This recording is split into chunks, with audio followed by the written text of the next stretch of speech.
important. And if you're going to be working in the New York metropolitan area, knowing about it is marketable.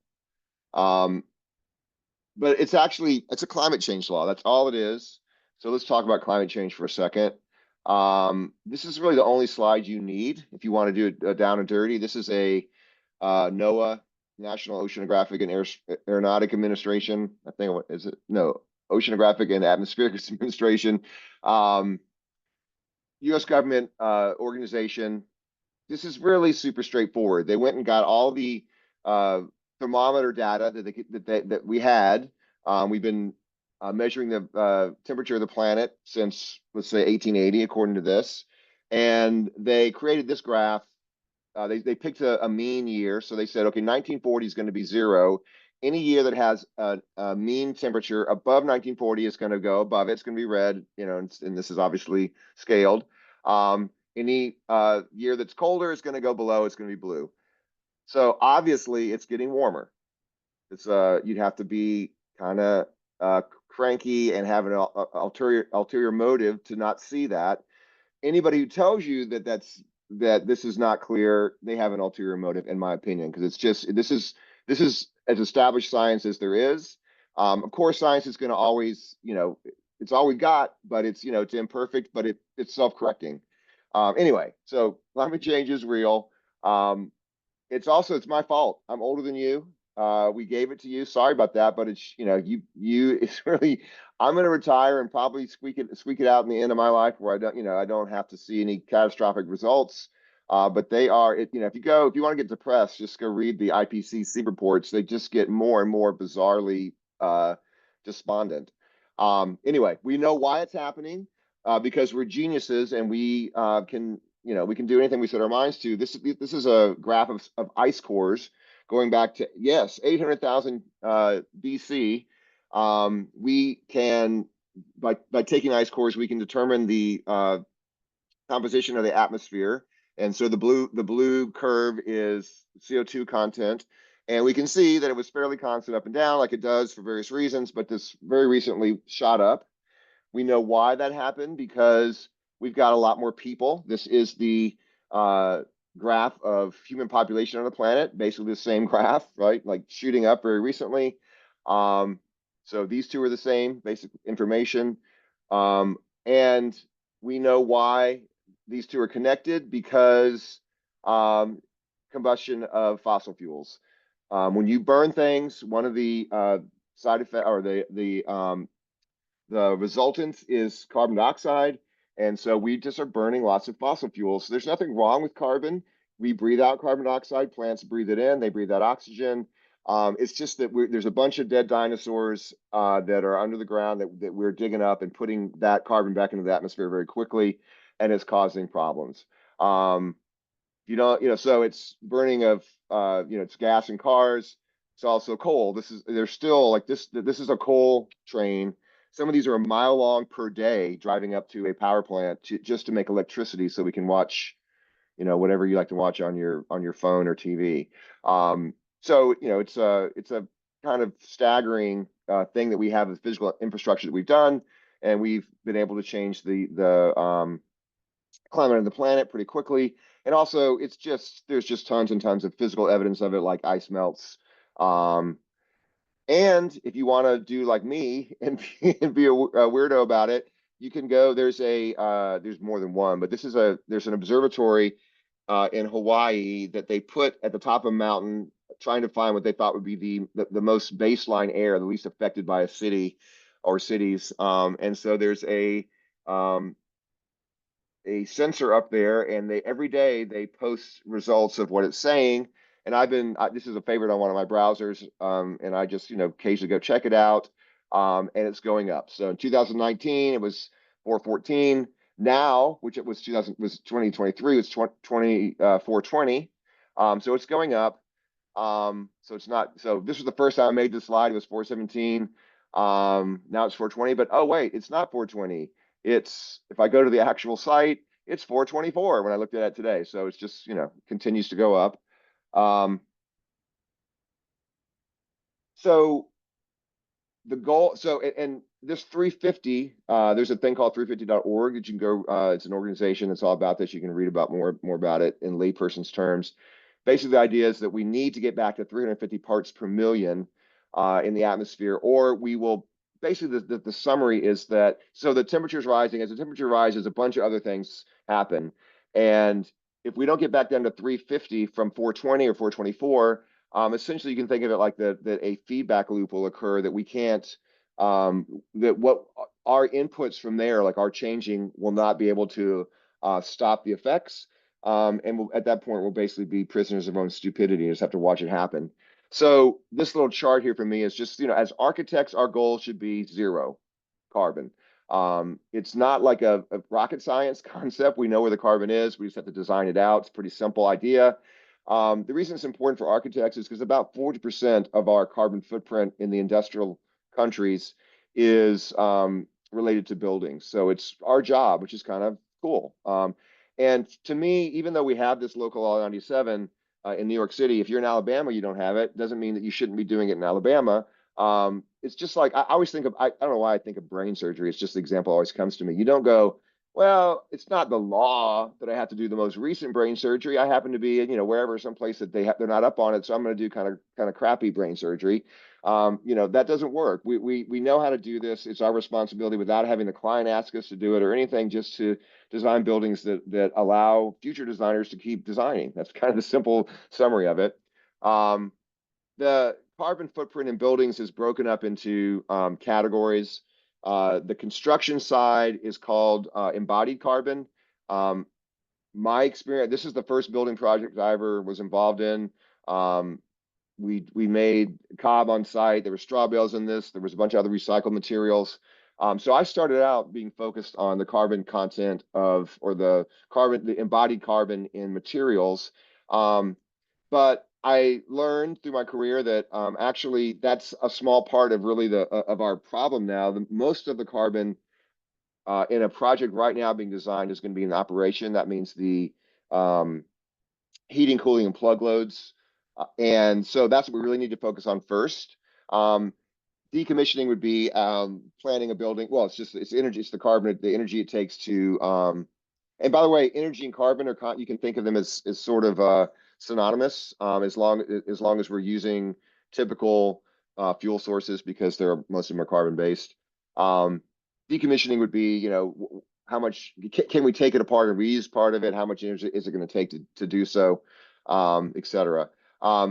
So the second, or the kind of the place we're in now, is that we want to focus on not just materials, but on designing a project that has very low operational energy needs. That's what we're doing with that site EUI optimization in our number 8 in the assignment, or in the final portfolio. And so the idea is that there are very straightforward ways that you can reduce the energy loads in the building. And once you get them low enough, then you can produce a lot of energy on site to offset the energy that you're going to use on the project, and you can get to at least a site net zero building, meaning that you're producing as much energy as you're going to use on site. And so this project was designed to do that. This is a solar decathlon we did. And it's integrated into the building because it's designed that way from the start. My concept is that this PV system is a part of the design. It's not an add-on. And I've also, the best way to do it is to combine the two together. As we get better at designing low energy buildings in terms of operation, then the effect or the percentage of carbon in the project on the construction side will grow. So like, for example, here's a project where we replace carbon Portland cement concrete with to make Portland cement concrete, you basically burn rocks. Takes a lot of energy. The carbon footprint of concrete alone is about 7% of our overall carbon footprint. It's because it's the second most used material in buildings next to water, or I think actually in industrial society. Anyway, this project just focused on the carbon content of the building envelope, but also had a very innovative mechanical system to lower the operational needs. And then it's also just the old school things that I talk about all the time, just designing long-lasting envelopes where the control layers are considered carefully. so the building will last a long time and be energy efficient. So all that comes together, and in New York now we have this law, Local Law 97, which is requiring a very high level of or a very low carbon footprint, which you can only get by having a very low energy footprint and maybe adding some photovoltaic on-site energy production. So that's what we're going to talk about tonight, how to do that. Local Law 97 was passed in 2019. It's a very, if we lived in Europe, this is fairly normal now, but in the United States, this is very forward thinking. It's one reason that I love living in New York, because if this had been, if I was in North Carolina where I used to live, I would be standing here just like a hippie saying, you need to do this because it's the right thing. Now I can just go, it's the law. You got to learn to, you've got to do it. It's pretty simple, straightforward concept. Any building that is 25,000 square feet or more, there are some exceptions which are outlined here. But essentially, you can think any building 25,000 square feet or more, not only that you're building new, if it exists, it needs to meet this standard. So like the co-op boards in New York City are the ones that are freaking out about this the most for some reason. I mean, they have older buildings, I get it, but also it's just, you know, I don't know, they're whining. Just like the same thing with complaining about the carbon tax on driving in Manhattan. I mean, why are we driving in Manhattan in the first place? I don't understand the complaints. But anyway, so it's the law now, and the way it works is that it's just based on the code in terms of use, code use categories. So based on the use category, there is an amount of carbon in tons of carbon E. So CO2e, that's CO2 equivalent. So there are other gases that are greenhouse gases that are causing warming or climate change, and so there's a way you can convert them to carbon so that you're always talking about this. We're talking about the same metric. Just explaining the E, you don't need to worry about it. There's essentially a number of tons of carbon per square foot you're allowed per building in a building of a certain use type. And then there are fun things like this. The organization that is in the city that's charged with helping people meet the standard is called the NYC Accelerator. This is a map they have, so let's just go to it. I typically type in the Guggenheim because we all know the Guggenheim. So it's a map that's available online. You can go, you type in a project or an address, and if it's in the database, it comes up saying, okay, this is the energy use information we got is from 2023. The fine for this year is $130,000 for the Guggenheim. Now, that used to be over 200,000, so they obviously did something. They probably upgraded their mechanical system, but I think they're actually paying this now this year. Because the Guggenheim is going to be a little bit hard to get to the standard because it's a building that was built out of solid concrete. And anyway, in 2030, it's going to go up to $178,000. So this is not a trivial thing. Just while you're on that, Clark, I recently they added the Clark Christian students and many of my students are in 1855 Broadway, and it is on that. It's on there as well, so you can also pull up. Yeah. Actually, I'm gonna show you. I'll show you a slide right now. I should have opened this earlier. But bear with me for a second. And that actually changed slightly too. And that building's pretty good, according to this map. Wait, where was it? Hold on. Give me 1 second.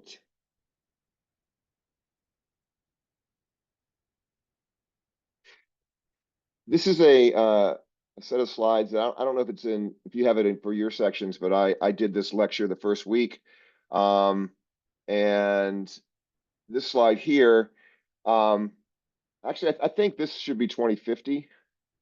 I'll have to check if I go and change it right now. So here's our building that you were just talking about, New York Tech. Right now, I think before it was like a few $1,000s. I don't know if it's, I think this was just, I rounded up or down. But you can see that some, like the General Motors building, which was built in '64, it's going to have $1 million fine in 2050. The Barclays Center, which was, and I think these must be flipped. So I need to check this slide. 2000, not that long ago. Still a really hefty fine right now.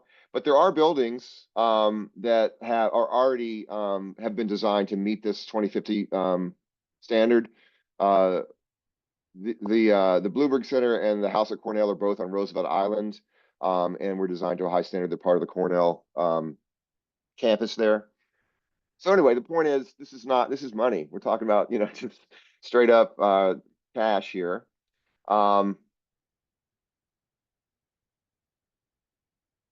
And there are other tools like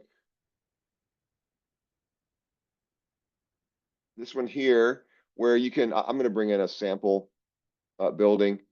Basically, this is just you can bring in, if you have a project you're working on, you bring in what you know about its spatial characteristics and data from its utility bills, and you can get a projection of how much you're going to have to pay, and more information on how you can maybe try to what you might want to do, what's the most effective way of getting there.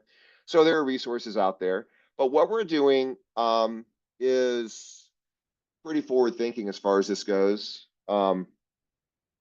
Because we have we're basically, what we're doing is this is for existing buildings, and in this class, with the process that we've been doing so far up to this week, and then this little thing we're showing you tonight, I'm not saying it's ready for prime time, like that it's completely accurate, but if you were right now and had an internship, you could use these tools to rough in an idea of how a project was faring in terms of local line 97, and you could say, you know what, we're gonna have to beef up our envelope, or we're not gonna make it, or some comment like that, or just have this information when you're talking to engineers. So it's a useful tool, and it's, like I said, marketable. So what are the steps we have to take to get to local 97 compliance? The first is lowering our energy loads. That's what you've been doing, hopefully. And we can do a lot in the simulation realm. All we're doing is a little game. We're starting with a baseline. By the way, let me just throw that up. Well, no, I'll do it in a minute. We did update. You should know this because you're supposed to have your assignments essentially done. But we updated the assignments in a couple of ways that I want to highlight in a minute. I mean, the final portfolio assignment. And one of them is that you've been provided a baseline set of templates that is where you're starting.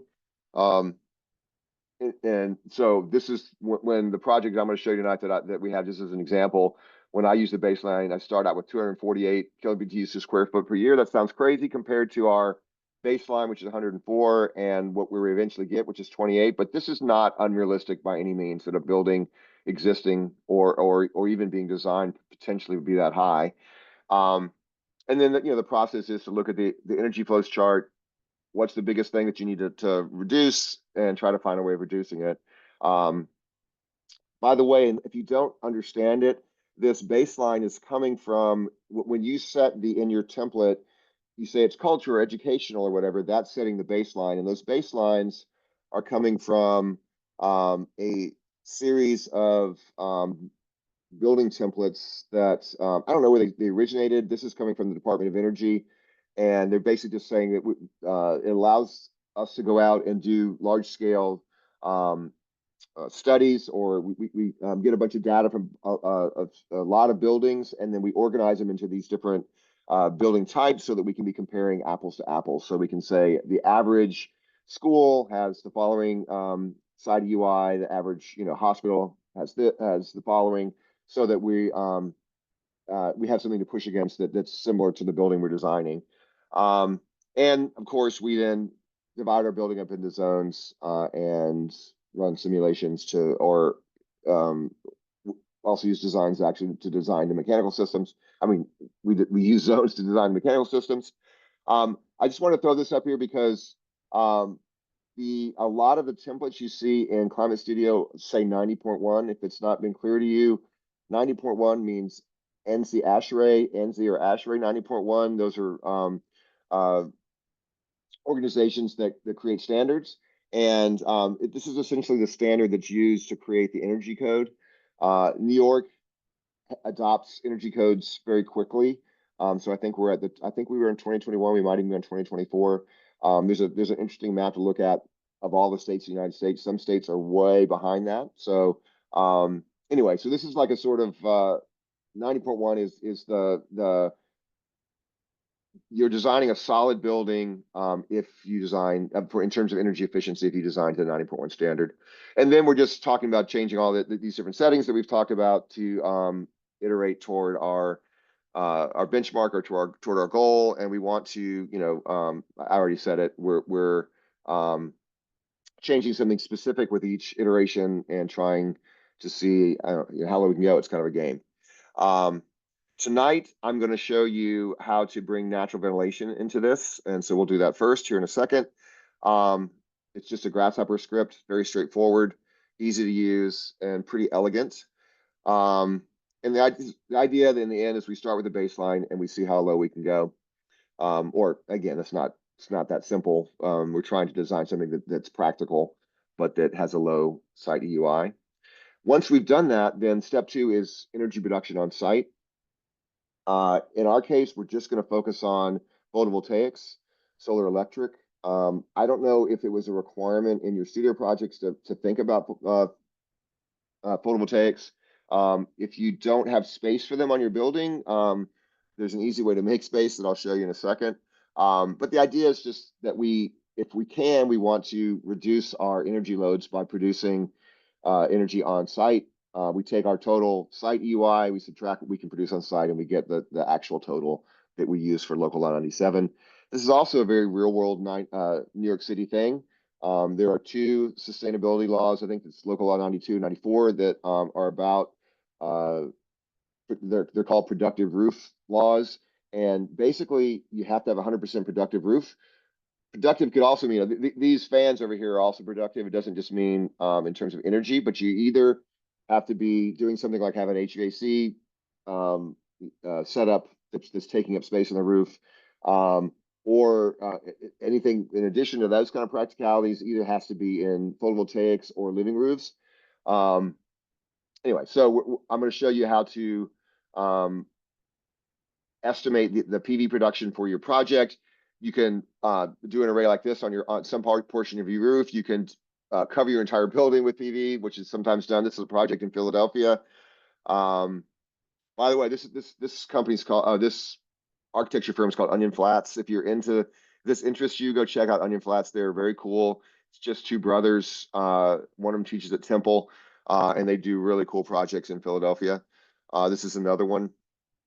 And the idea here is that there's a canopy on top of the roof. So this is a quick way, especially I'm not saying that your studio professors are going to love seeing you stick a canopy on top of your roof, but for the purposes of our project in this class, you could do that if you don't have any place else to put it. I also think it's a really elegant way of doing things because you create a shaded outdoor space underneath it. And this is just another, there are PV integrated glazing units. And so there's all sorts of ways you can do this. There's another Grasshopper script that we'll use, and I'll show you how to use it. It's very simple. Once we then have our total site EUI, that's the operational EUI minus what we can produce, we get a total, and then we can use that to see what our local law 97 compliance is. This slide is just showing, so on the left is there is one of the sheets in what I've given you is the thing you're seeing on the left. This is how I created costs that were based on actual fuel costs that you can look up.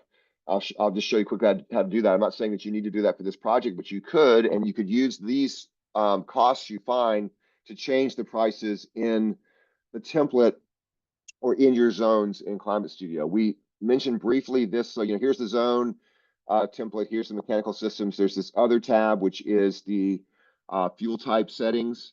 I don't know if I talked to you guys about it or if your professors have brought it up, but fuel types all have different primary energies.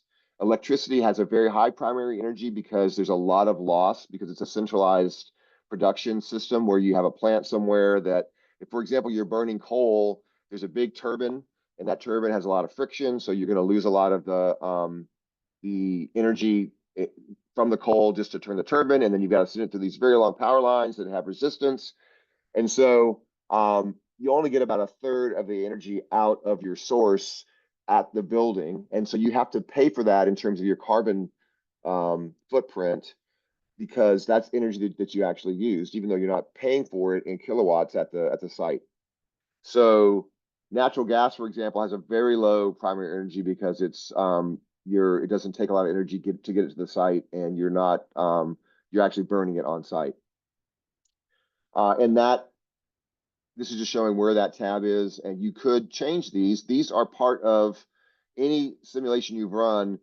These presets are incumbent within it, and so when you it's important to understand, because for example, I'll show you in a second that the way I optimize my thermal analysis, or my site EUI for the little project that I faked, to just give example for this class.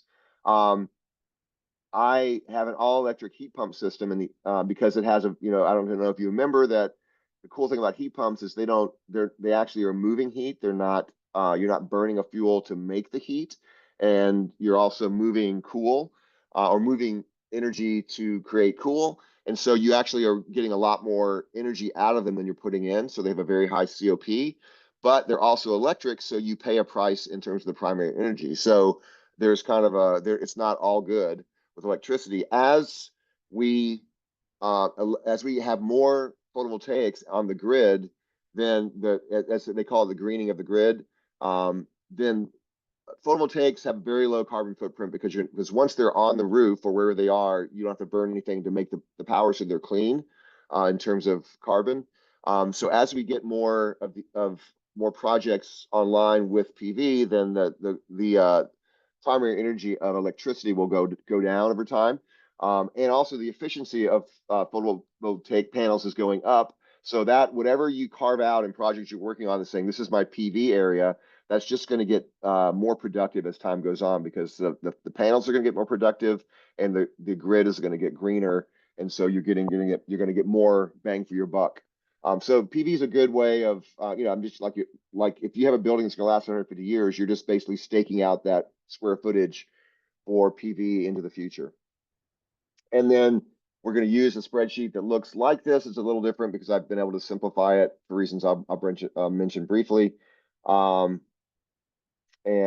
I'll show you how that works in a second.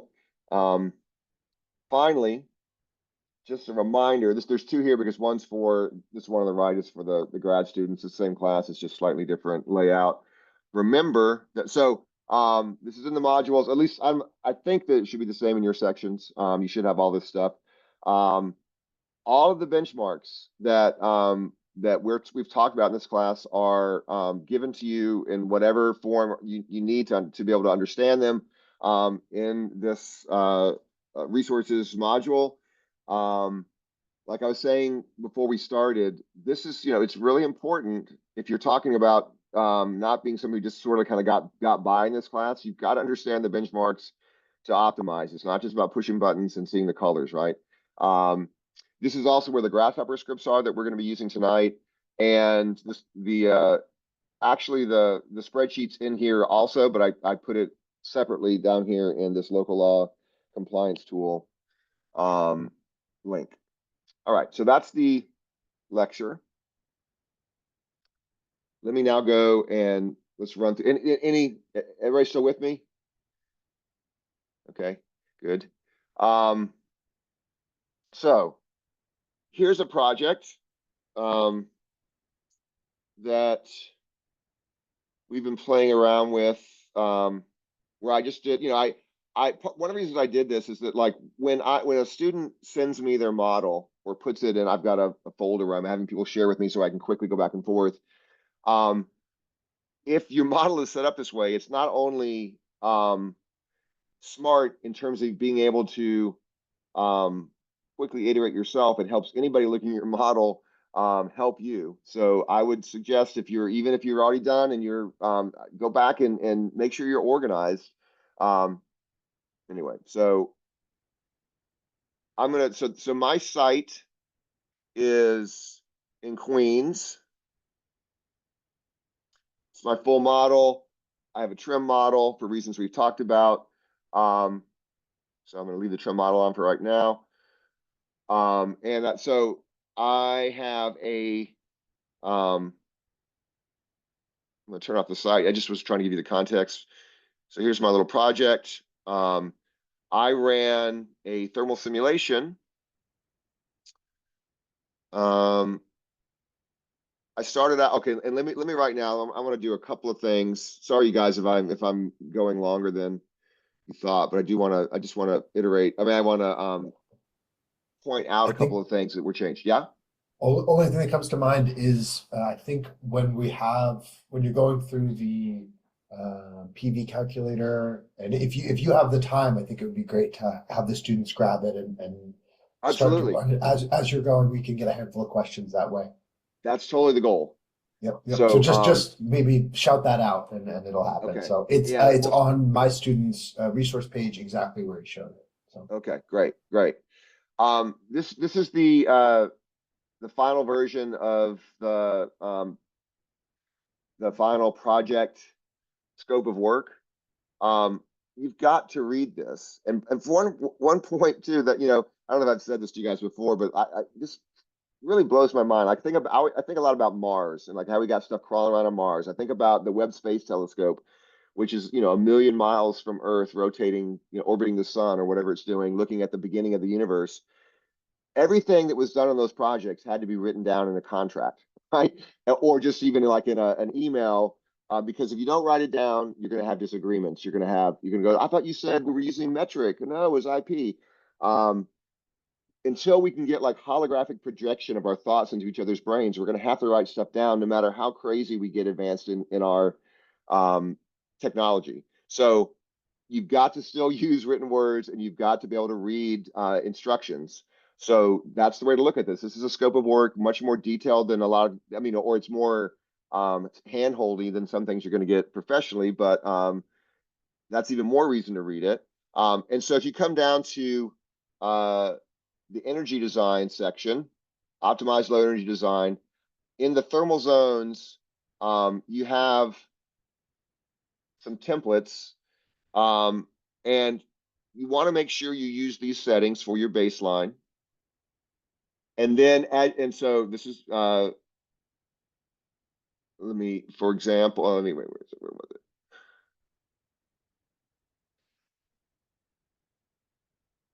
Like this mechanical ventilation. So if you're using the NECB, that Canadian standard, which is awesome and really low energy, they have a really high mechanical ventilation rate in there. I don't know if that's a Canadian standard, if that's because of COVID, if that's a mistake, but it's like 25 or 27 or 22 or something like that.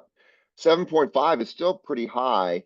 And this setting is the amount of air that we're moving for fresh air, right? And if we don't have, and even if we do, but if we don't have energy recovery ventilation, this is going to be a big chunk of our energy load.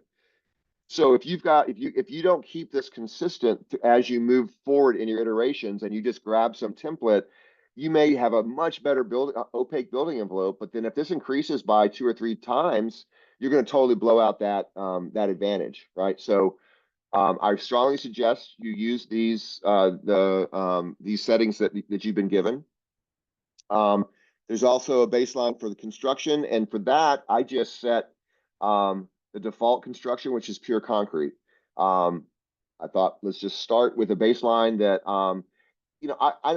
so I live in Hoboken, and I on the street I live on, there's a building that just went up. I'm pretty sure there was no insulation in it. It's a concrete. It's a little infill, like it's got a store in the bottom and apartments above it. I don't know what there's, how they got away with it, but it's not. I still think we're building really bad, poorly insulated buildings even today, somehow to code.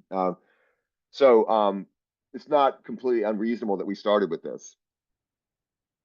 All right, so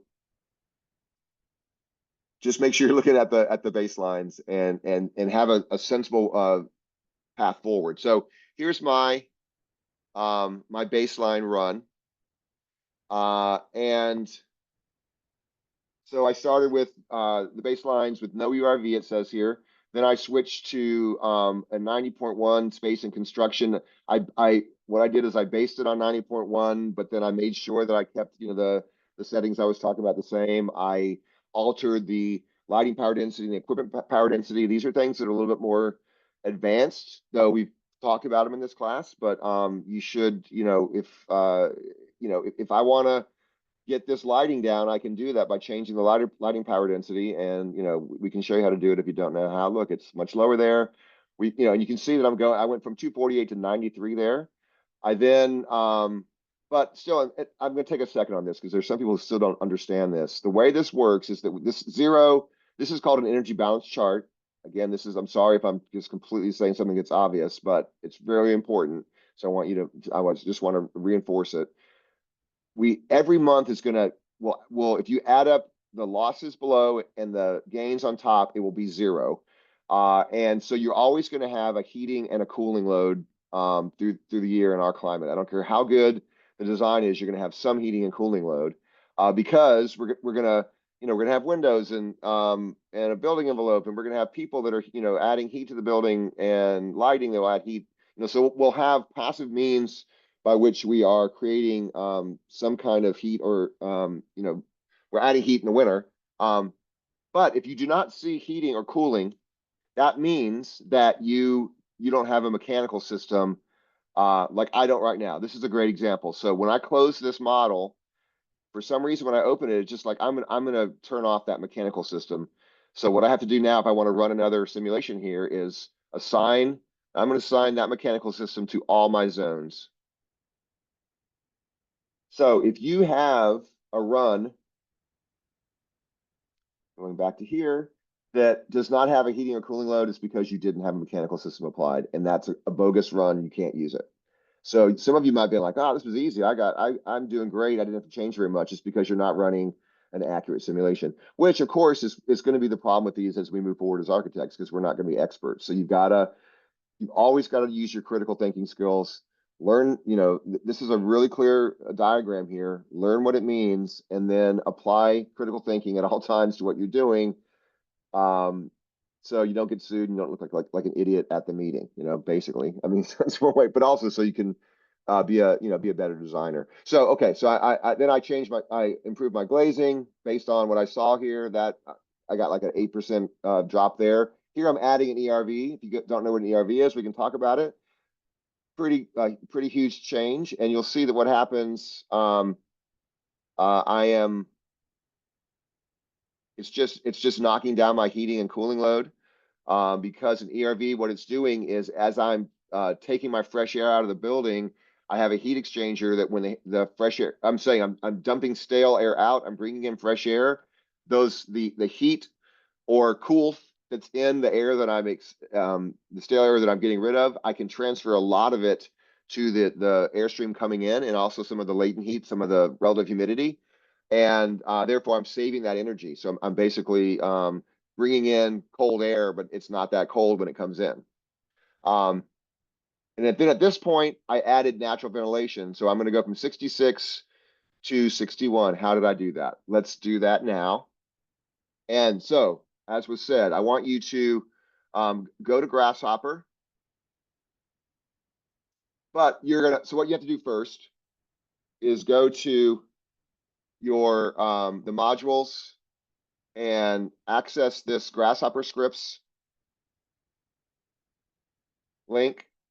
And you need to by the way, what's in here is all of the Grasshopper scripts you would need for the final project. Now, you've already done it, but these are here. And we're going to use the natural ventilation and the PV tonight, so you need to download those. While you're here, you might as well go ahead and download the local L97 spreadsheet, which is here. So I'm gonna wait a minute while you're doing that. I'm gonna open up my Grasshopper.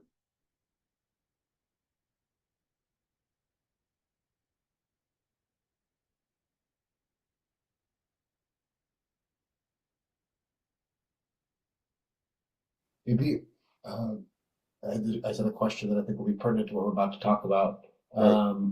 In this script, we talk about set points. We use set points in Climate Studio day to day. We had a big conversation in 1855 about the guy Joe, who seems to be regulating our set point. We don't seem to have a computer. There's just this guy Joe that seems to be deciding whatever he wants. Okay. So if it's hot. All right. But I was curious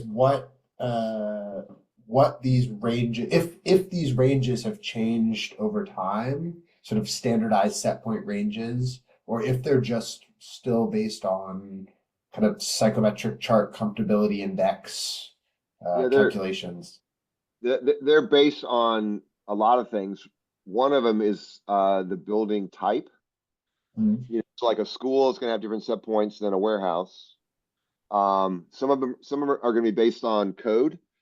So it's going to be different for wherever you are. And that's definitely something that's just, and I'm not kidding you. I guarantee you're going to impress your engineer if you call them on the first day and say, hey, by the way, we're not going to meet for a couple months, but will you tell me the set points and what's the design temperature? Because the design temperature is the temperature that you say, I'm going to design my mechanical system to meet this temperature, because there's like, and it's usually like 0.1 or 0.01% of the it's all it's the all the hours that are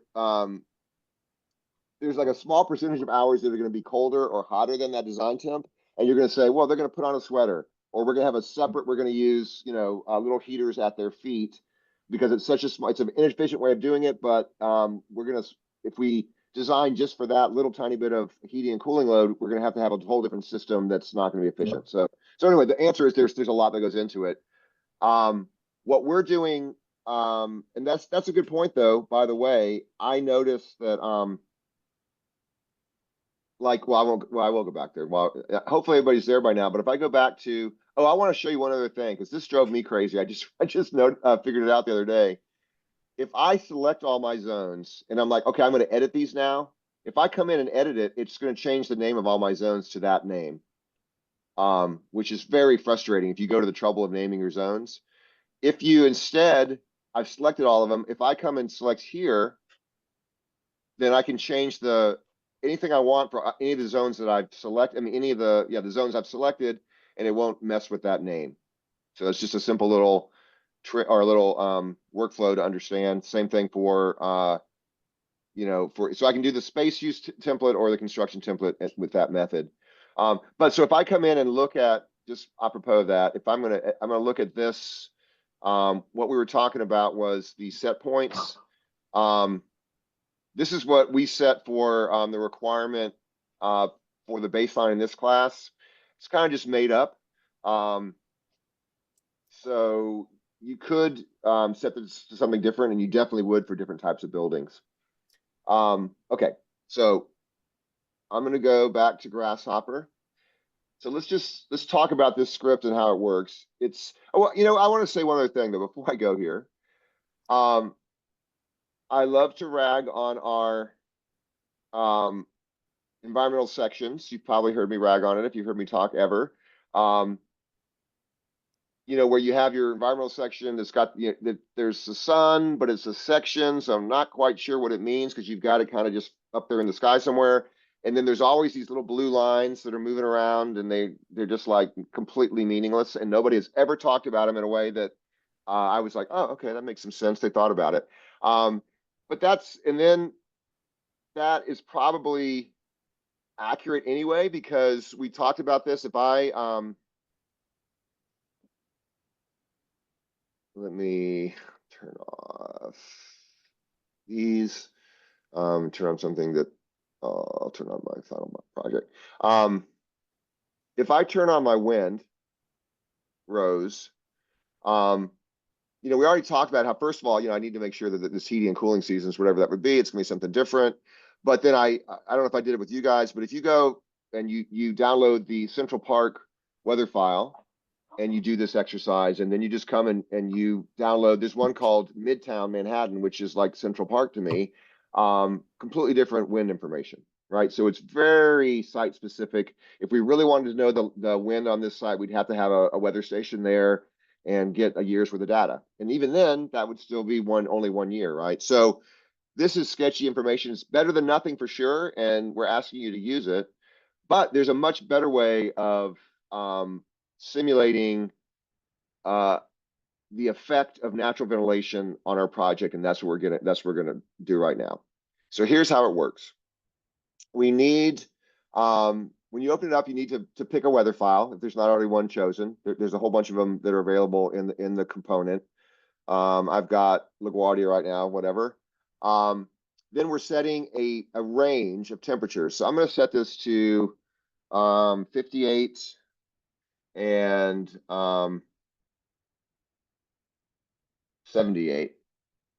And this range, so let's now, I probably shouldn't have said that first. I should explain what we're doing.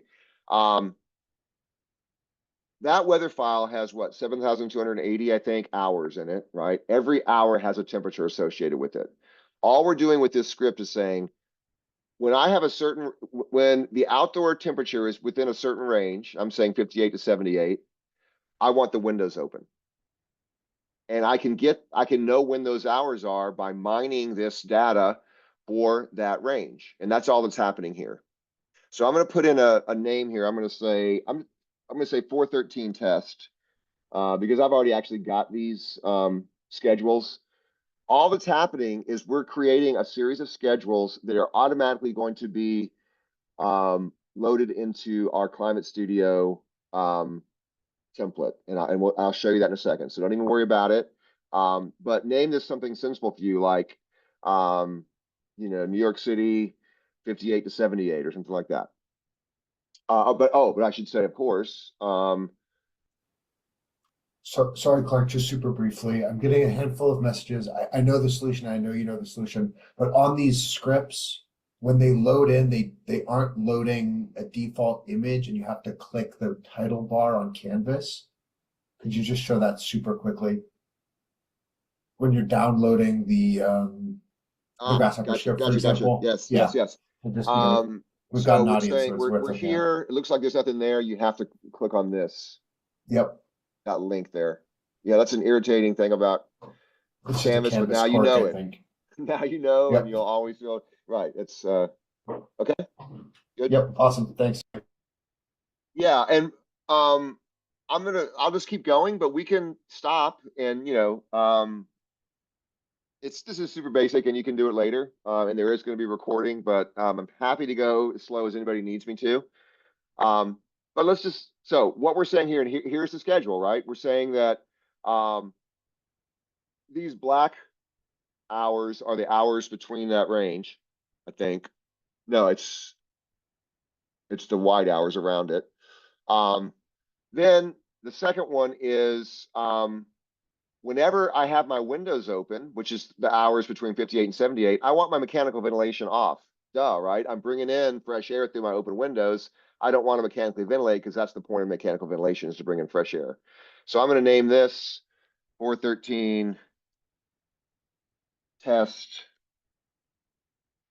mechanical ventilation.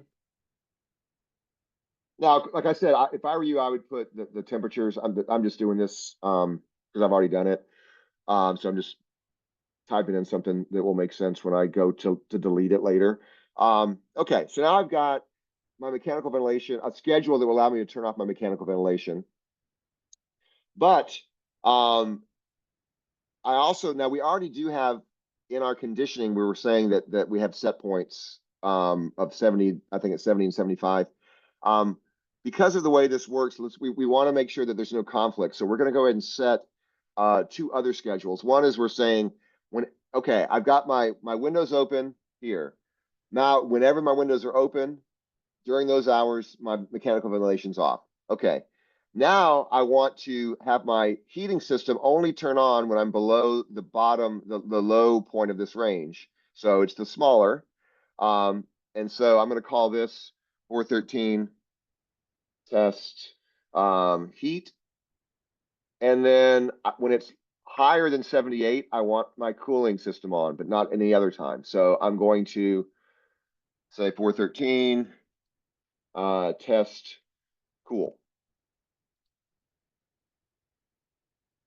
Now, this is so super simple, right? All we're doing is saying when the windows are open, I want everything off. When the windows are closed, I want the mechanical ventilation on if it needs to be. And I want well, it's going to be on all the time when unless we set up, we could do a more complicated schedule where it turned off at night also or something, which is what we should do. Because why would we be mechanically ventilating when there's nobody in a building at 2 in the morning? Or at least at a very much lower rate. And then we're turning on our heat when it's below 58, and we're turning on our cool when it's above 78. The only other thing you need to make sure is that this component is enabled. When I enable it, it automatically sends these schedules to Climate Studio. So I can go there now and we can make this happen. Or does anybody have any questions about this? Anybody need me? I know it's basic, but if you don't be shy, if you need me to do something, show you something again. And you can see how these graphically are the hours. So it's a nifty little script. This comes from, this is an adjustment of a script from Climate Studio. Maybe last thing while I'm letting people catch up. Climate Studio started in Grasshopper. And so there's a lot of tools in Climate Studio that you can use in Grasshopper. There's a bunch of preset workflows here.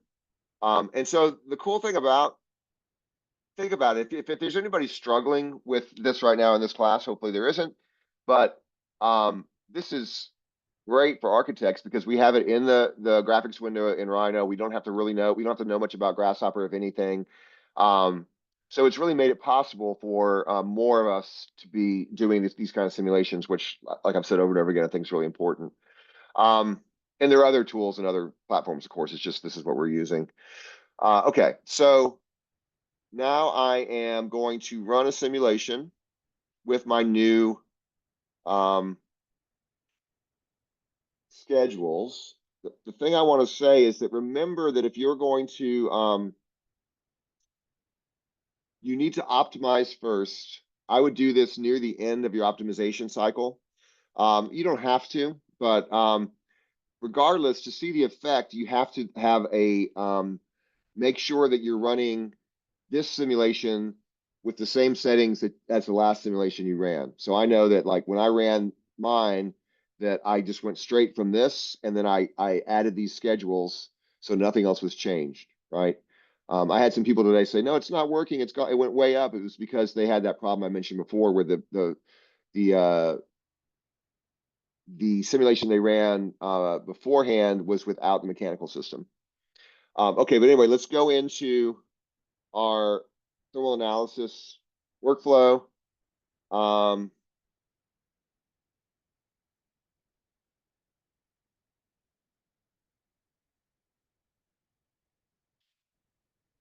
Let's go into, I'm not actually gonna do it. What you wanna do is, or actually you wanna do this in your ideal air load. Now I wanna make one more comment. My typical sort of stream of consciousness. Oh, it's back at this. We did make one other change in this other than the first draft. And this is something I did and was based on me experimenting with, let me go back to this for a second. There are these other pre-packaged HVAC systems that we've talked about a little bit that you could use. And that's definitely something that you can try and you can play with. I did that and it got to be complicated. I think that there were other presuppositions they were using that were hard to compare with the ideal air load. And I wasn't getting a completely straightforward progression from one to the other.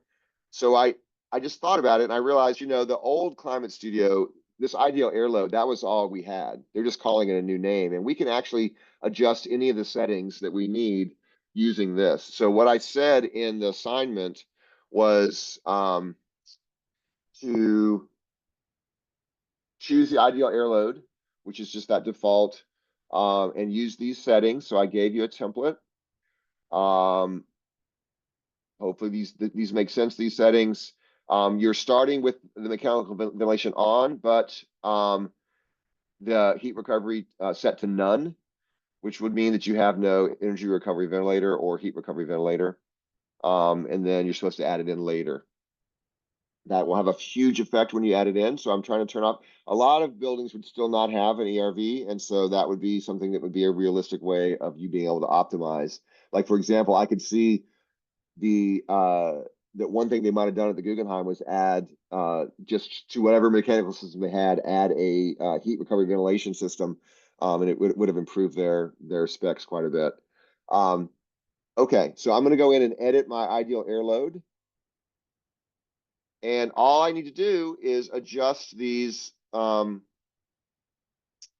schedules. If you haven't looked at the schedules up before, this is a powerful way of improving your energy efficiency.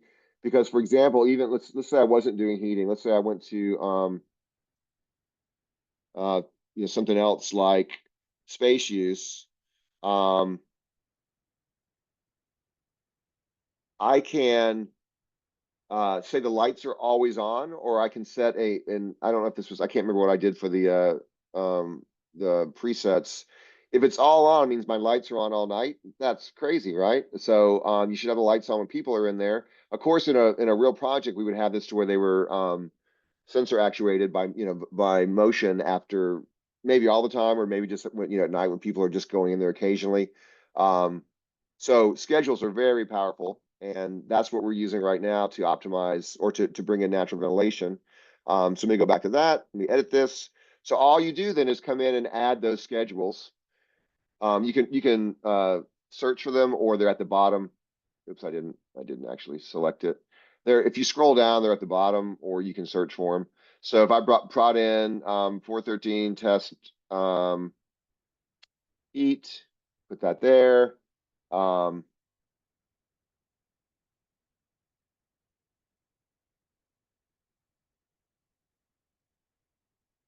just adding these to, oops, I put that in the wrong place. No, I didn't.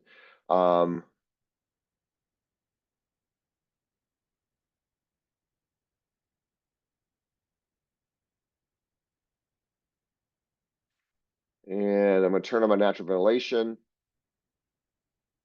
and bring my,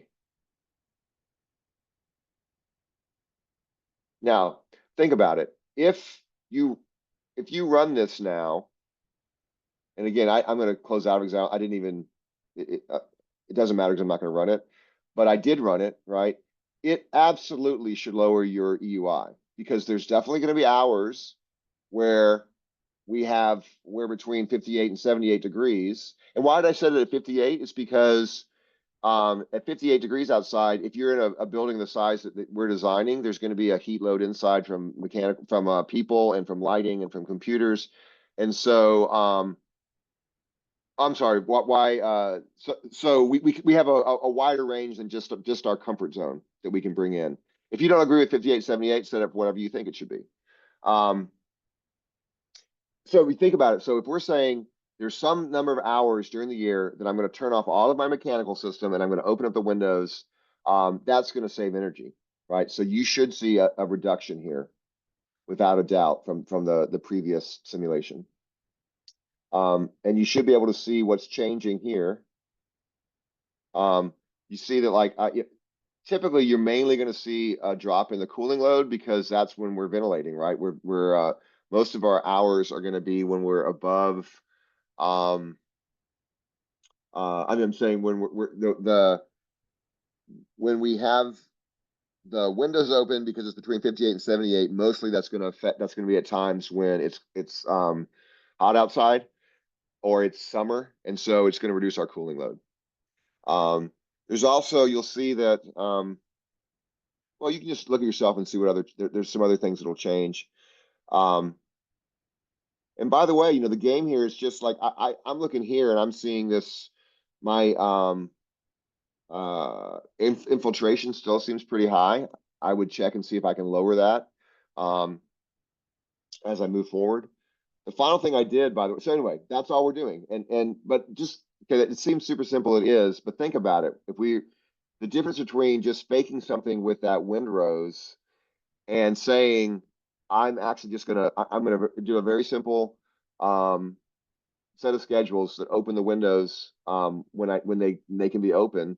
That's something that's very defensible, and we can feel fairly confident that that's gonna be something we can actually do in the project. The next question becomes, how do we actually make it happen? I mean, we probably have to have an automated system We don't want to just depend on people. Maybe it's not windows, maybe it's something else that's opening and closing.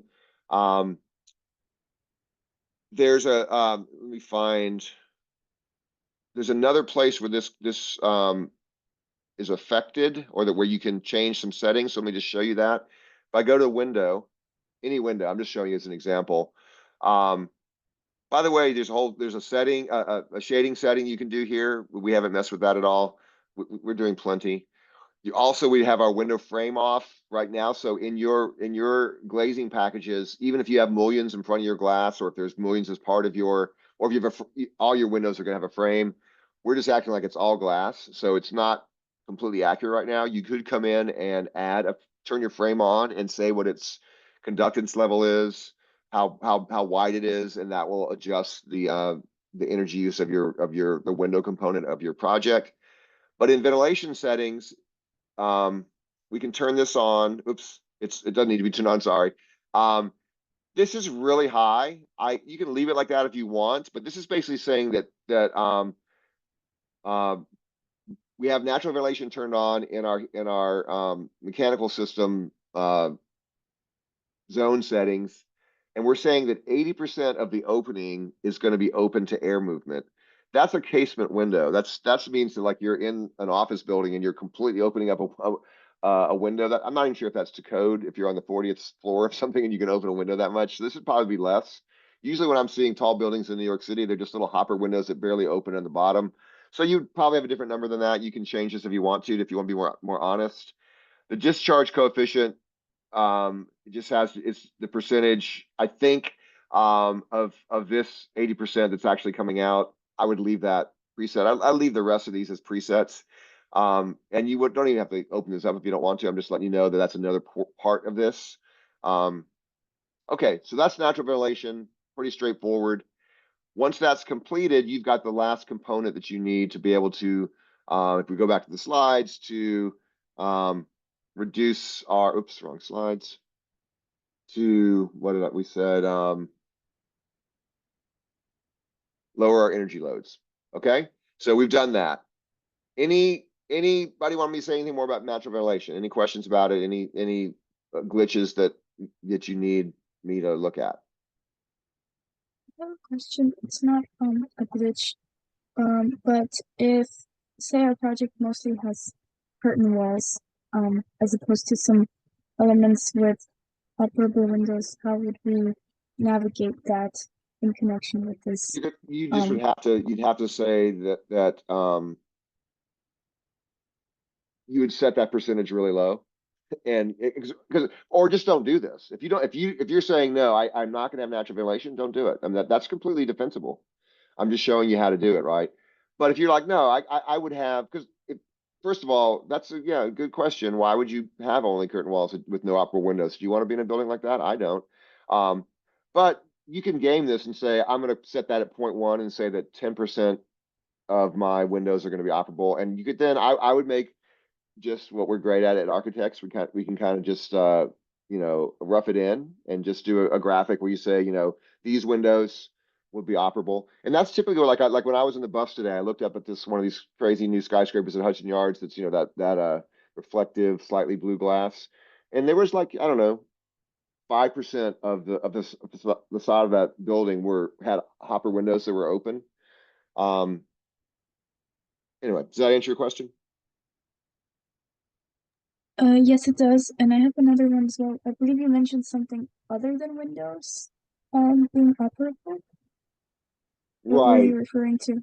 It's like, you might, in your case too, you might have just some vents somewhere that were mechanical vents that were not, had nothing, and it's windows because we typically open windows. That's why all we're saying is natural ventilation. We want to bring in air, right? That could be through some kind of mechanized vents that were not windows. And those could be directly, they could be part of the mechanical system, right? They could be part of the mechanical ventilation system. You could just have a vent that would open up. There's actually, okay, I'll go ahead and I'll show you one other thing, because that's a good question.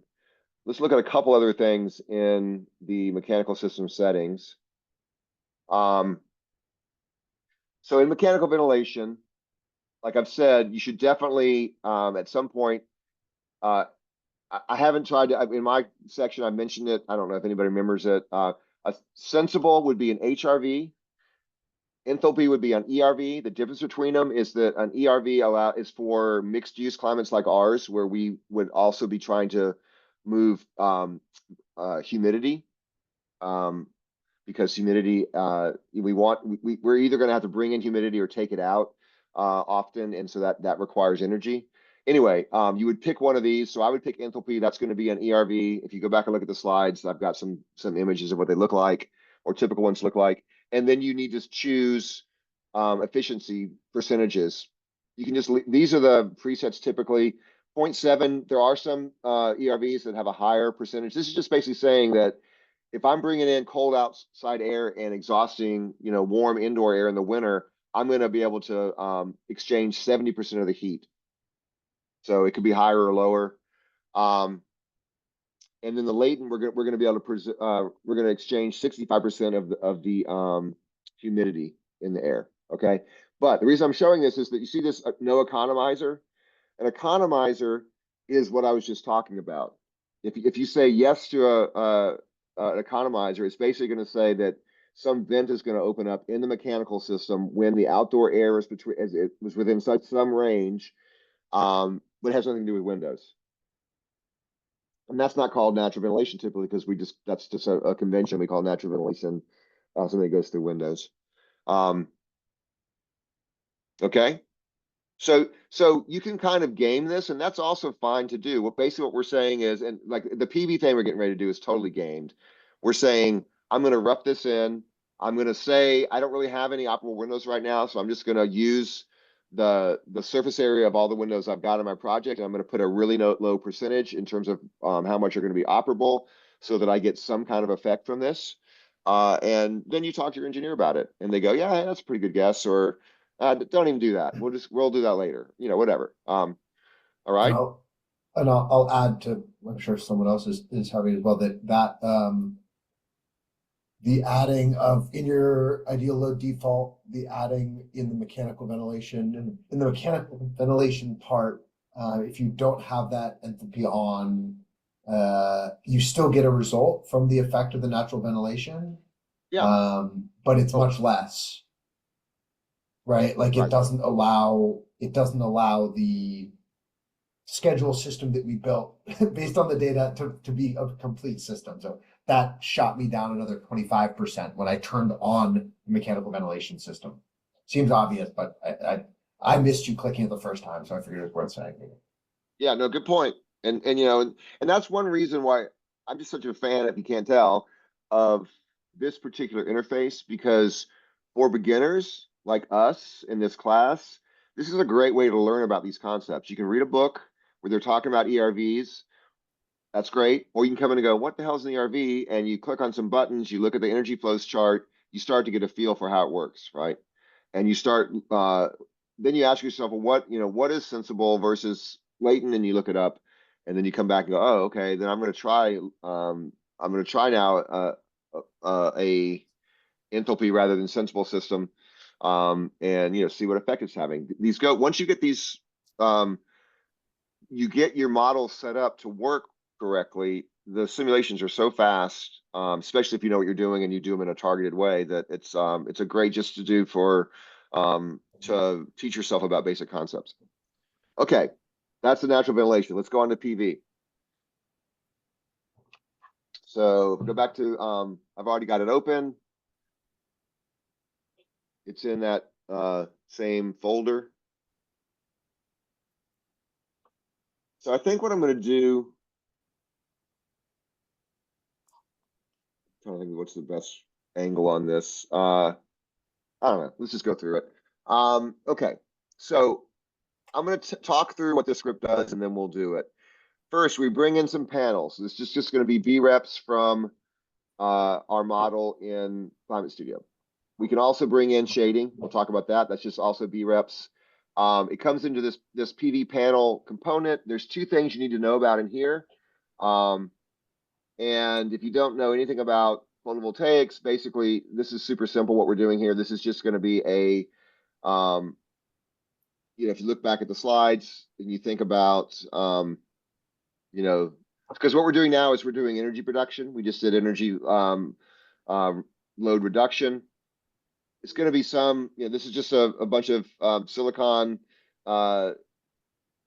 oriented in a way that we can produce electricity, and we have a bunch of cells that are configured into arrays. The arrays are connected together, or the cells are configured into panels that are connected together into arrays, and you place them somewhere in the sun, and they produce electricity. That's all we need to know. But like I said earlier, there's two. Well, I talked about it a little bit, but now we're gonna hone in on it. There's two things that we need to think about in terms of just a very basic simulation here is the efficiency of the panel. So if I right click on the efficiency, the efficiency node on this component, I can set the number. I've set it at 0.2, and that's probably what yours is. You can leave it at that if you want to. If this was 10 years ago, that would be probably 0.1 or 0.12. So our efficiency is going up. And all this means is that we're saying that 20% of the surface area of our panel is producing electricity. Okay. Really high efficiency. I think we're up to like 27%. That's possible. That's what NASA would be using for something in space, maybe, or whatever. There's some kind of threshold that physics is saying is the highest we're going to be able to get with the technology as we know it now. But still, it's going up. So, like I said before, that real estate is going to get more efficient on the roof. But you need to make sure that's set to something. I think 0.2 is fine, and that should be the preset. The second one is area. If we think about it, you're going to see in a minute, we're going to choose some areas. But we need to then say, well, how much of that area is actually producing is going to be PV panels? I have 0.9 here. That's for some things going to be way too high. Like, so for example, if I just went and chose, so now I'm going to come in here and actually do something. Let me turn off my results. Turn off, I'll go ahead and turn off the site because we don't need it right now. So I have created some different options for PV here.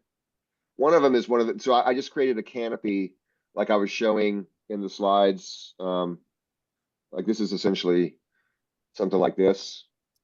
And I just said, okay, I'm gonna make it like this entire surface is gonna be PV. So in that case, the 0.9 might work because I don't have to be walking in between those. I could just say that's, I'm going to access them from underneath for maintenance. So if I'm selecting that, I go back to my, and I set that 1 B rep for the panel. Actually, you saw it, since I've done that before, it just ran. So ignore the fact that there's outputs here. Then this 0.9 might be sensible. If I do something like, let's say, wait, let's see if how did I do this? We lost Christian, so it's just us now. Okay. Did he say anything or just? He said they had to have some one-on-one meetings, but we talked in my class about this. I introduced it in terms of the Bullet Center and their So we don't. Their hat array. No. Well, let's keep going. But Okay. then I think that's what you're talking about in terms of the percentage efficiency. That even when they can do whatever they want, there are limitations into the constructability of the system in an interesting way. Right. So you'd have to walk between these, so you'd probably have less than this. You can, this is another good way of learning about this basic stuff. Like I can compare horizontal rows to angled rows. If you look it up, angled is typically it's like your latitude, which is the sort of rule of thumb for the angle. I'm going to select these angled rows right now. Oops, did I do that? I don't know if I think I did, but yeah. It's,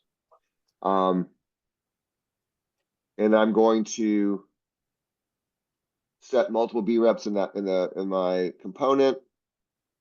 I'm going to run it. There's a couple other things I need to show you really quickly. now I have two different, it looks like I only have two panels. I've got a bunch of panels down here. Why would I have only two? Because if you think about it, probably one of them is this front panel because there's nothing shading it. And then these others are all shaded probably slightly by the one in front of it. And so they're going to be a little bit lower.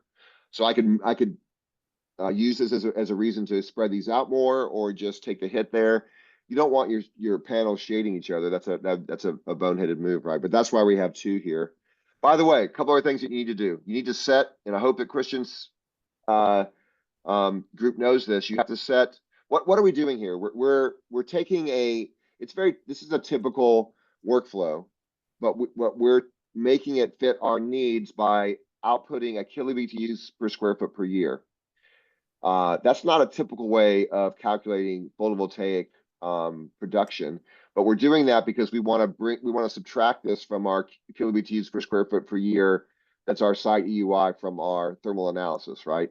So to do that, I need to know how big my building is. So you have to set, and you see as I change this, it's going to change the amount of energy that per square foot per year that I'm producing. So you have to set this to a realistic value for the full square footage of your project.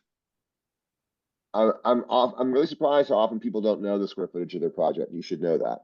That's a very basic component of your program. But if you don't know it, go find it out, and that's something that's fairly easy to do in Rhino by using the area command, and then that should be definitely in your your documentation, right? Okay. The other thing you have to do to make this work is you have to have a place for this simulation data to show up. I created on my desktop, I created a folder called PV. I selected, copied that address, pasted it in place, in here, and now that's where all this information is showing up. So all this is what's generated by your when you run a simulation with this script. Now, the final thing we have to talk about is shading. And this is important. And again, hopefully Christian's students' models don't crash, because they will if you don't heed this advice. And this is actually, if you go to, which I would suggest you do often if you're working in Climate Studio, if you go to climatestudio.docs and you look up the thermal analysis, and you go to shading, in here, it talks about how it's very easy to crash your thermal analysis with shading, and so you should go lightly with it.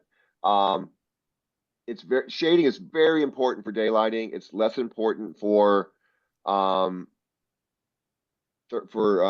analysis, including PV. But let's look at this is one reason why I had you do a trim model, or why that's, in my section, I'm asking for trim models, is because I then went through the process of determining what is actually shading from my full model, what is actually shading my building. So let me go back to site analysis just so I can turn on my sun. And there's really a very small, in this project, only these buildings are shading, and really only these surfaces from those buildings are shading at all throughout the year on my project. So if I was going to use shading in my thermal analysis, I would only use these surfaces. And so that's what I've done down here. I've got those, and I could set those. Let me turn off this up here. I could set those as shading. I'm not going to do that because that would be something useful for my thermal analysis to do. Clearly, none of those are going to shade my roof. So I just did a fake big, like let's say I had a big building to my south. I'm going to use that in this example. So I am setting that, in this case, it's one BREP. If I had multiple, I'd say multiple BREPs, obviously. I'm going to run this again with that shading. It's going to take, oh yeah. And now you see a much more complicated layout here. We've got all the panels, 1 through 11. which if I go back here, there's should be 11 rows. Why would I, in this case, and we can see why right there because the sun's on, each of these panels is being shaded differently by this building. So that's going to create a different profile through the year for each panel. So I'm going to get a different amount of sun produced by each one. So in some situations, shading is really useful and required. But the problem is just in terms of the math that's required, it's a lot more complicated for shading for thermal. And so if I went and I put my, if I put all this shading in, it would definitely crash my my simulation. If I put in just this much, it would probably, if I put in all of my context, it would probably still crash it. And why would I do that? I don't need it. So that's the lesson to come away with there is just use the shading you would need. But that's how you incorporate it. You see now I have definitely a lower total output with the shading. All right. All you're doing with this is taking this number and using it in your local. Oh, your clipping happened just all of a sudden. Yeah, still lost you. Gives everyone a second to start to generate that site UI generation. The site UI QBT per square foot annually from the solar panel. You can just use a surface. The visual of the panels that Clark's showing is just a visual representation of the panel surfaces. You also can just use the flat surface to help sort of presuppose it. So let's see if you're talking about. you're back. Okay, cool. You could just use this. You're saying? To get an initial one, yeah, just as Absolutely. they're working along, yeah. No, and you definitely don't even. You can only use that if you want to. I'm just showing you different options here. And that's because within that panel, within that script piece that you showed, you can essentially add decay, much like we did with window to wall ratio. Window to wall ratio in the windows.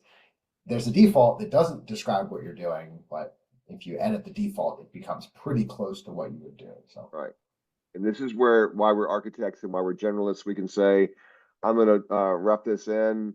I'm going to call this 20% because I wanted to go really quickly. I use the entire roof. I know it's not going to be the entire roof, and I could do 3 different ones. I could say, with a 20% roof cover, I would get this much. With a 25%, I would get this much. And that would be a smart thing to do in terms of trying to get to your local 97 compliance. So let's go into that.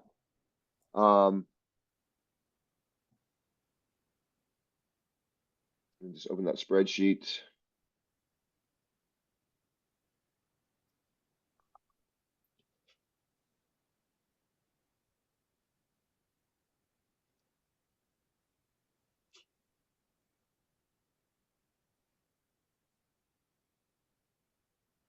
Okay. This is a spreadsheet that hopefully RC cannot. So you have to download this. If you just open it, you'll be able to view, but hopefully you can't edit it because that will not be good for me.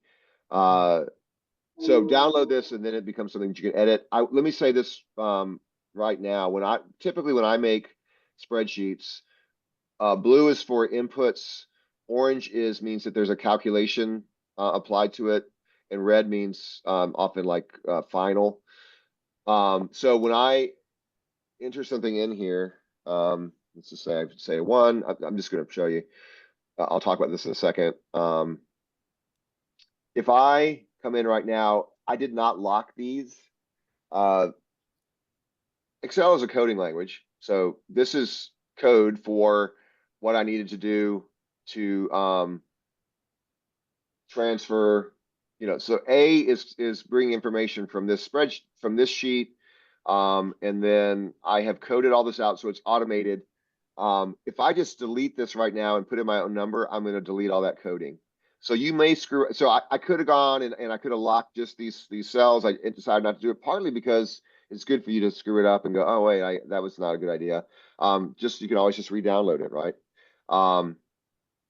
So the only things you want to change are the blue cells. The the first sheet, just so you know, is some conversions that I use for other things to create this and do other things in the class. I'm just letting you know it's here because there are some things that might be useful to you. So for example, if you need to convert from IPU value to SIR value, you can do that with this little interactive chart here. There's other things. You're not going to probably use this. I'm just letting you know that's why it's there.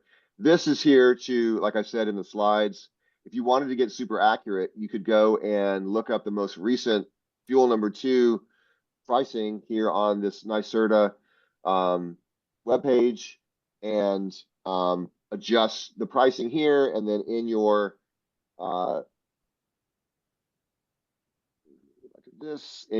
your thermal your fuel and cost analysis page, you could change the presets. I'm not expecting you to do that, but that's where you would do it. That's how you could do it. That's how you could use this professionally. So that's why that's here. You don't need to worry about it. The only thing that's going on here is that like we said in the standard, I just pulled out of the standard, which is here. You can look at the actual document. It's like a typical legalese document that really all that it's saying. I mean, it's got other information, but it's basically saying if you've got, a business use type, this is the number this is your thousands of CO2 emissions equivalent per square foot that you're allowed. I just converted from tons, I'm sorry, not thousands, from tons to pounds, because pounds is what we're getting out of the Climate Studio. So that's all that's going on here. And then I have all that's changing in the local line 97 is between 25 and 29. We're lowering the values, and at 2050 they're almost zero that we're allowed. Then you've got 2 templates that you can use. The SI one, I just left it in there because somebody might want to use it. It's from last year. The reason it's configured this way is because last year's Climate Studio, the conversions from metric to IP units were incorrect, and so we couldn't use the IP unit. So we had to use a slightly more complicated version of the spreadsheet. This year, I was able to simplify it. All you have to do now then is what I'm getting ready to do. I'm gonna look at my. Let me turn off this because it's just confusing. One thing, just adding, as when you go to the download page for this spreadsheet, some people have Excel on their computer, some people don't. NYIT provides you with an Excel web installation. You can just make a copy of the file that I saw Richard in there earlier. You can just click create a copy in the web. You can also create a copy locally, and that will instantly pop up on the web, a file you can use for what we're doing right now. So not having Excel on your computer is not a reason to not give this a try now, including just throwing in the numbers that you see Clark put in today and try to just run through. Exactly. And by the way, it was in the syllabus that you need to have Excel for this class. And the reason I'm saying that is definitely get it. It's also free. Free from MIT supplies it. It may be different now, but in the past when I've used the web, it'll be fine for this completely. But if you're trying to actually do anything with graphics, like you're doing charts, it's not as robust as the hard drive install version. So I would get that. And they've really improved now. If you're using the hard drive install and you share it with somebody, it's live just like it is on the web.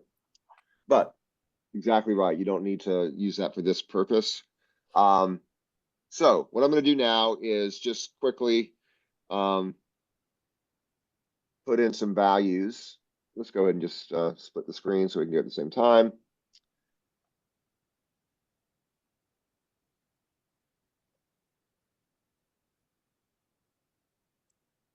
Okay, so I'm gonna put in.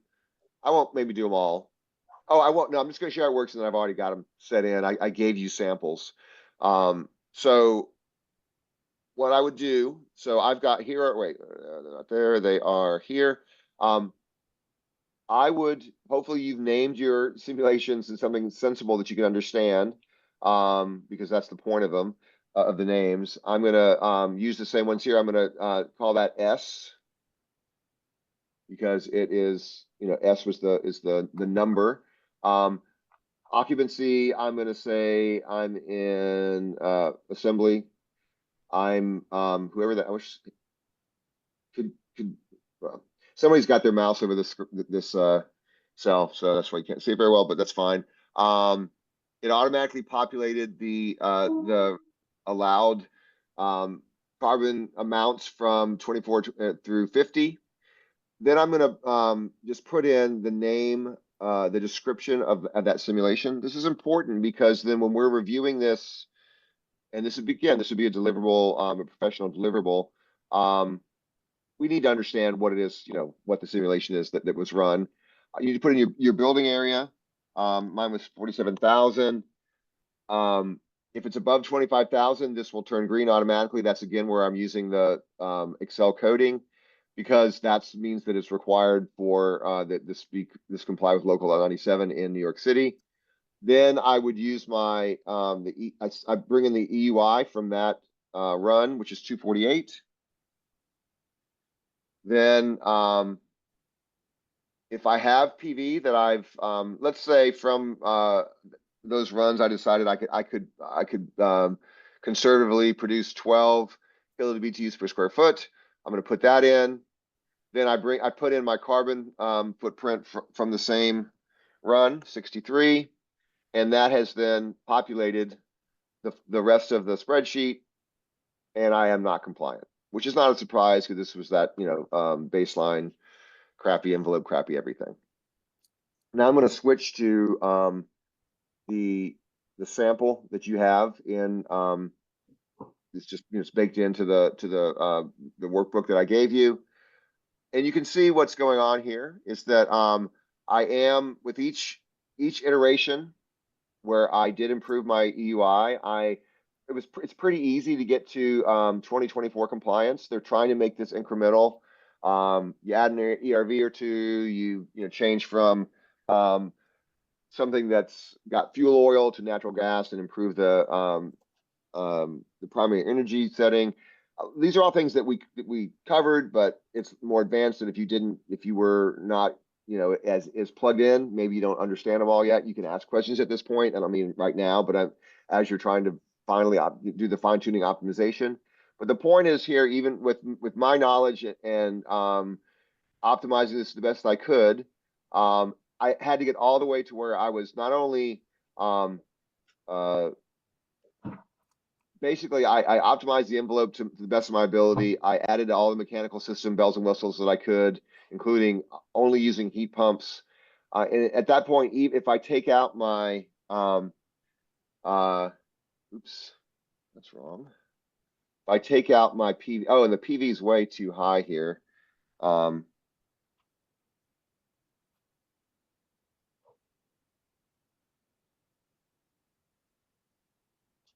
If I take that out, let's see if it's still, in that case, I did still get there.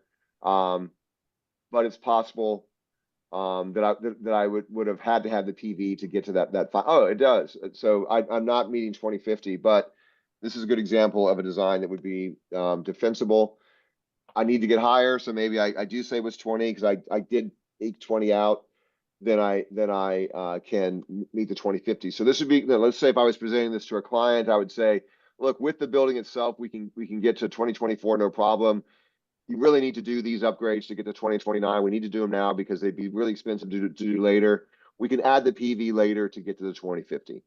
That would be the argument that's coming out of this spreadsheet. That's all there is to it. It's very straightforward, but it's very powerful. Any questions about that? If not, I'm going to let you guys go because I know you have stuff to do in the class. Well, we have less to do than Clark class. The assignment was due today. Everyone's done.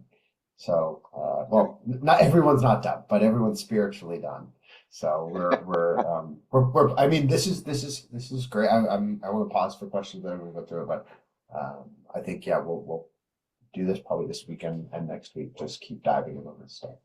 Right. Okay. I think the solar problem specifically, I think there's a lot for these projects. They're big, weird, flat projects.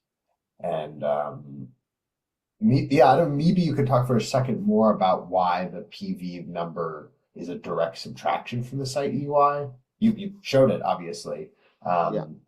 but that's not something we see in our energy flows chart, but is an energy flow chart thing. So could be a helpful piece of it. Okay. Let me see if I understand the question, I can answer it. So,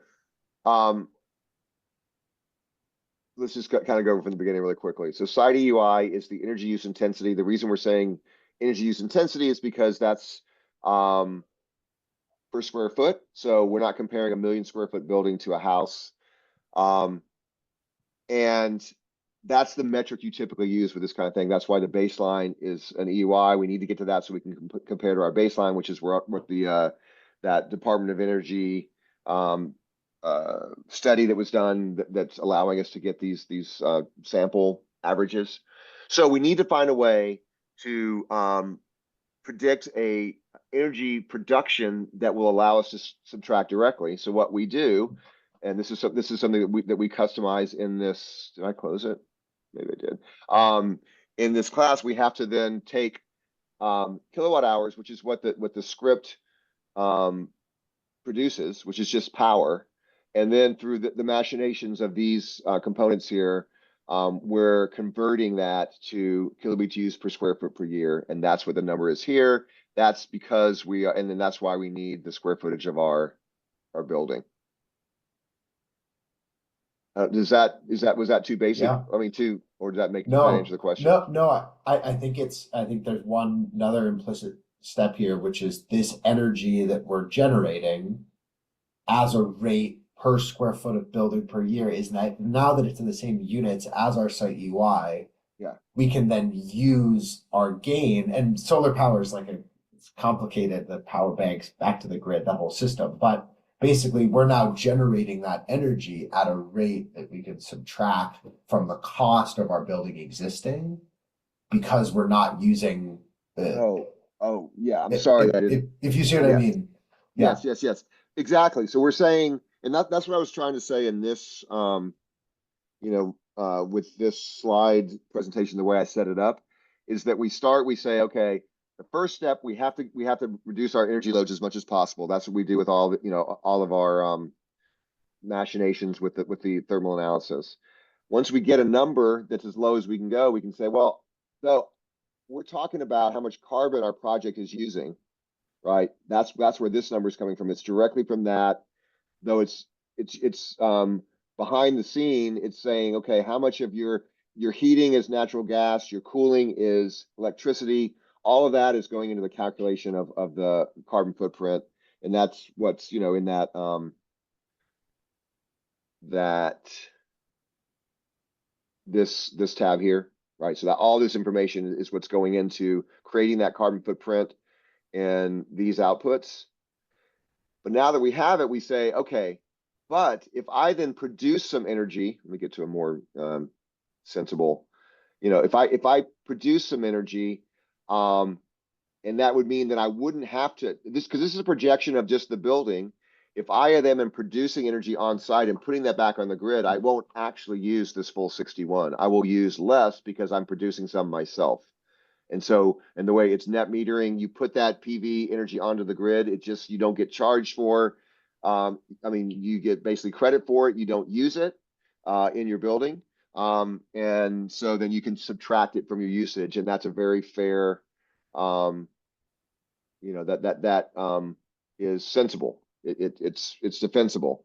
And so that's all we're doing here then, is saying I've got a total that I'm estimating from my simulation. I subtract whatever I think I can produce, and I'm getting a total here. And that's what this is converting so that we can actually, this is only taking into consideration the building itself. We do a conversion and we get to something slightly lower, which is including the PV we produce. So that's why these columns are here. And you can see this number this gets to be a higher percentage as we go down. Because there's just it's a higher percentage of compared to what we produced. What we were using. It may be confusing a little bit, but does that make sense? Yeah, I think that's what I was that was the missing piece, I think, right? Yeah. So far was that.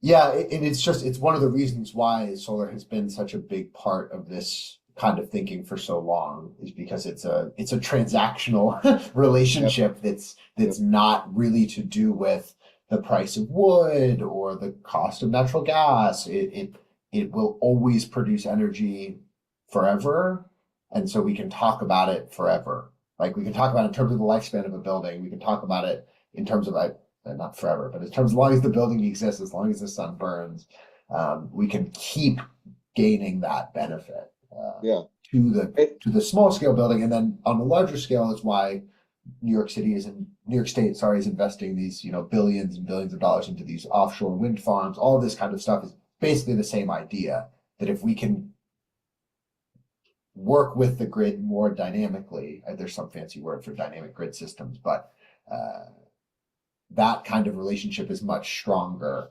than the sort of it's a very easy way to activate people and make money work to help save the planet, kind of thing. So. Right. And my argument, it's in line with that I'm saying that we need these simulation skills as architects, is that you need that your energy use, the source of your energy use, is part of your project program. And so, if you're making a skyscraper, you're probably not going to right now get a huge percentage of your energy load. And that's sometimes, I find it funny that people, we have PV. It's like, well, show me the percentage. It's 0.02% of our energy load. It's kind of it's just there to kind of as a marketing measure. But if you start off and you are doing the simulation process, and you're saying our target is we want to be able to have this percentage of our energy load produced on site, then you can be you can decide as you're designing your project where that's going to come from. And you may have to go, all of our glazing is going to be photovoltaic. That's a possibility. It's very expensive right now, but it can be done. Or you have to adjust your goals. But if it's from the beginning, if we see it as part of the architecture, then it's not glommed on. It's part of our whole thought process, and it's going to work. So yeah, that's the idea behind this, is that and what you're going to find, and that's a completely easy to really, completely a good thing to find out and to put into your final project. You could say, well, I did it, and the most I could get was like less than 1% of my energy loads. That we learned something there, right? It's don't fake it. You don't have to have PV production in this class, but it's something to start looking at and learning about. And so that's what we're trying to do with this. Yeah. All right. Anything else I can help with, or? Yeah. Any questions or anything? We really, obviously, we appreciate you coming and making the time. This helps me. I really, I love looking at people's models, because I've learned, well, the other day we just it's kind of embarrassing, but I've been saying you cannot have a curved surface in a thermal simulation. That's not true. It turns out you can't have a curved glazed surface in a thermal simulation. Yeah. And it made sense as soon as that came up, but I just had never tested it. Oh. So, anyway, I'm saying I'm happy to do this. And if there's any questions going forward that you don't want to bug Elijah about, and you want to send me a model, I'll probably have time to look at it, because it's probably more interesting than the other thing I'm doing right that moment. Yeah. All right. Any questions or anything? Let's see. There's chat stuff. Is that for you? That's all Christian. Yeah. Christian, he's gonna do the recording. Okay. Yeah. Let me stop. Well, this has been super duper